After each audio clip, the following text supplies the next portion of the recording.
Welcome to மாதாஸ் kitchen. இன்றைக்கி நம்ம என்ன பார்க்க போகிறோம், டீ கடை இனிப்பு போண்டா. அதுக்கு என்னென்ன பொருள் தேவைன்னு பார்க்கலாம் வாங்க.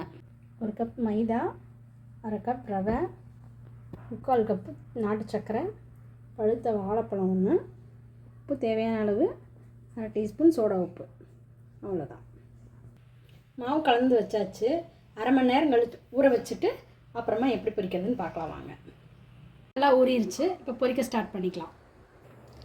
எண்ணெய் ஊற்றிக்கலாம். எண்ணெய் நல்லா காஞ்சிருச்சு. தண்ணி தொட்டு எடுத்து கிள்ளி போட்டுக்கலாம்.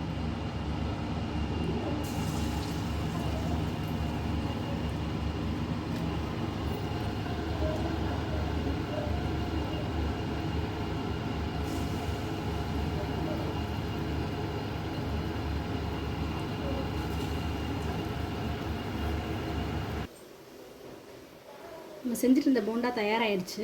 எப்படி சாஃப்டாக வந்திருக்குன்னு பாருங்கள்.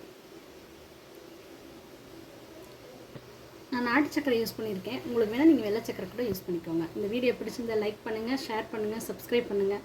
மறக்காமல் பெல் ஐக்கானை கிளிக் பண்ணுங்கள். அடுத்த வீடியோவில் சந்திக்கலாம்.